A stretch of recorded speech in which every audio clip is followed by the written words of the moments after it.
السلام عليكم ورحمة الله وبركاته. إن شاء الله النهاردة هنكملوا الحركات القصيرة والحركات الطويلة. احنا خدنا المرة اللي فاتت الفتحة، المد اللي هي الحركة القصيرة، الفتحة اللي بتجيب وراها مد بالألف. النهاردة هناخده حركة تانية من الحركات القصيرة ونشوفوا لو مدناها هنمد بايه. احنا عندنا الحركات القصيرة يا اما فتحة يا اما ضمة يا اما كسرة. احنا خدنا الفتحة بتجيب وراها مد بالالف، وقلنا ان المد بالالف ليه شروط، ان الالف ما يبقالوش صوت ومبقاش عليه همزة ولا اي حركة من الحركات، لا فتحة ولا كسرة ولا ضمة. يعني هو واقف ساكن خالص ملهوش اي صوت، عاري من اي تشكيل وملوش صوت. النهاردة هناخده الحركة تانية من الحركات القصيرة اللي هي الكسرة. الكسرة برضو فضلت تدور على حد يقف جنبها، زي الفتحة ما دورت على حد يقف جنبها وجات لها الالف. النهاردة برضو الكسرة هتدور على حد يقف جنبها لما يكون الحركة بتاعتها طويلة، فدورت في كل الحروف محدش رضى يقف جنبها، لكن الياء قالت لها انا اجي معاكي اقف جنبك.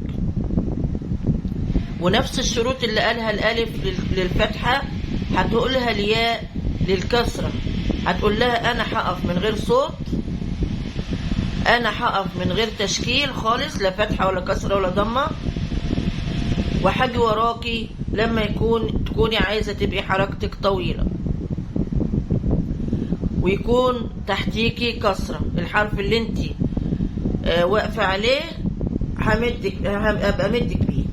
هنجربه بقى في الحروف. لو قلنا مثلا مي،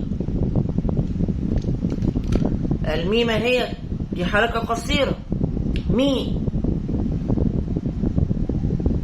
في حركة قصيرة، دي، لي. طب تعال نمد بقى المي ديت ونحط جنب، نشوفه كده لما تقف جنبها الياء اللي قالت لها هقف جنبك.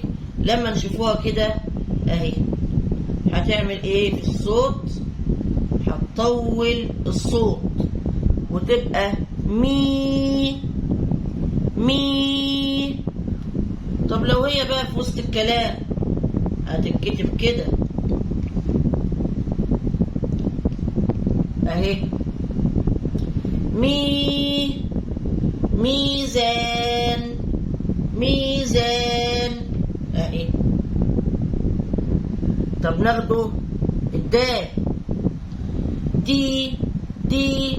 طب هنطولها يبقى هنحط وراها الياء، دي دي ديك ديك اهو، ديك.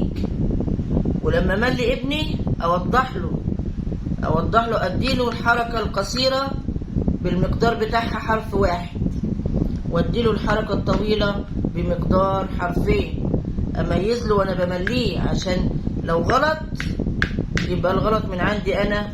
لو انا ما مدتلوش لازم امدله الحرف الطويل او الحركة الطويلة، وهنا اعرفه ان هي حركة قصيرة يعني ما وراهاش مد. طيب نقول مثلا اللي، ليف اهو، لي اهي. شوفوا اللام جابت وراها مد بالياء، ليف اهي، ليف.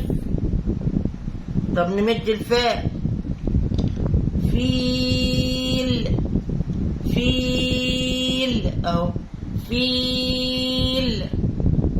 ومد كده الصوت عشان ابني يميز بين الحركة القصيرة والحركة الطويلة. وامليه كتير بقى، امليه كتير عشان يميز بين المد بالالف والمد بالياء. واقول له بقى الحرف اللي اللي يسبق الحرف المد ده الياء بقت اسمها حرف مد، وده اسمه حرف ممدود. يبقى الحرف اللي حركته طويلة ده، اللي صوته طويل ده، اسمه حرف ممدود، والحرف اللي وراه اللي هو الياء اسمه حرف مد. يبقى احنا كده خدنا حرفين للمد، الالف اللي بتيجي بعد الفتحة والياء اللي بتيجي بعد الكسرة، واسمهم حروف مد. الالف حرف مد لما يجي بعد حرف مفتوح، الياء حرف مد لما تيجي بعد حرف مكسور، ونسمي الحرف اللي بيسبقها حرف ممدود وهي حرف مد.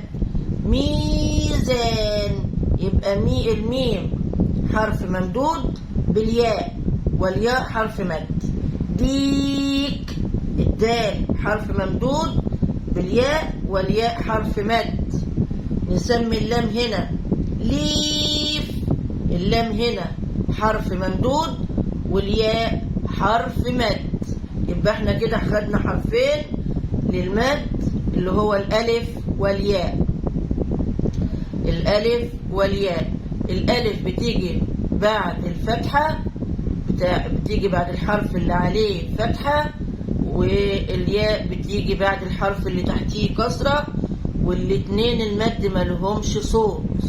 حروف المد ملهاش صوت، بتقف جنب الحرف الممدود بدون صوت، لكن بتديله صوت طويل، بتخليه هو اللي يبقى صوته طويل. ولما نملي الطفل لازم يميز له بين الحركة القصيرة والحركة الطويلة، وده مهم جدا. والسلام عليكم ورحمة الله وبركاته.